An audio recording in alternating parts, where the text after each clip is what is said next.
usual procedure here. North Fork turbidity as of early Wednesday morning. I'm sorry, early Thursday morning, Friday morning. Today is Friday. The turbidity reading at North Fork have fallen below 17. We are very, very excited about that. It hovered around 17 most of yesterday, peaking at 17.4 right around noon. So you can see that fluctuation. The pattern the past few days has been the lowest level reading of the day happens just after midnight. The highest level reading of the day happens early to mid afternoon. And that highest level reading is what you're seeing on our results that are posted on the website. Plan for next week in North Fork remains the same. Third round of in-reservoir treatment will begin either Monday afternoon or Tuesday morning and go most of the week. North Fork's capacity to push treated water into the system has risen to 19 million gallons per day. It hovered around that level most of yesterday, between 17 and 19 or so, and we were not pushing any raw water into the system until late afternoon, when we had a fairly significant break on Patton Avenue. A 16-inch line broke, and if you were anywhere in the area of Patton Avenue yesterday afternoon, you saw water on the street, but that's been fixed. So that's a good example that our ability to push treated water into the system is going to depend, obviously, on turbidity continuing to fall and no major breaks in the system.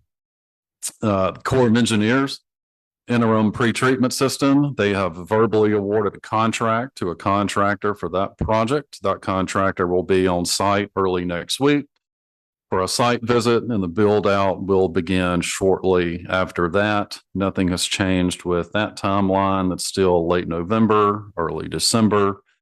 And it's been a couple of weeks since I mentioned our DeBrule treatment plant at Bee Tree.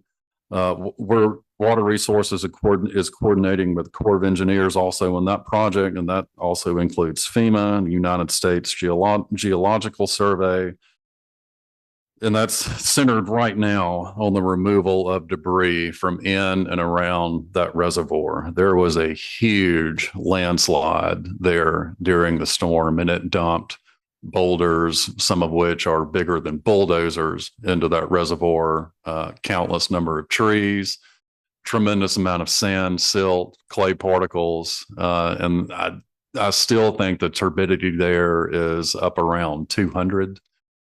So you can imagine how dirty and murky that water is. And so before anything can be done at Bee Tree, there's a lot of debris that's got to be pulled out of that reservoir. Couple of notes about the boil water notice. Obviously, every City of Asheville water customer remains under a boil water notice. In the absence of bottled water or water that has been otherwise purified, any water intended for consumption needs to be boiled for a minimum of 1 minute beforehand. Obviously, you were better off using bottled water or water that's been otherwise purified for consumption. And we have gotten a lot of questions about why we're sending the AVL alert every day. And so when this is over, our environmental regulators at the DEQ and the EPA are going to evaluate how well we communicated the boil water notice. And if they deem that insufficient on the back end of this, they could fine us. And so we are trying to be as thorough as possible. They did not necessarily offer specific guidance on the front end on what an effective communications plan would look like. And so we made the decision, once we first issued the boil water notice, that we were going to send it through AVL alert every day. I know it's repetitive. I know it's annoying. I know a lot of people have probably tuned it out and are tired of hearing my voice on their phone every day. Completely understand that. There's a long list of people who are tired of hearing my voice on their phone every day. But we're just trying to be as thorough as possible so we can get a positive evaluation from our environmental regulators once this is all over. That's it for me. I'm pretty brief. I know there will be questions afterward. For now, I'm going to turn it back to Ms. Campbell.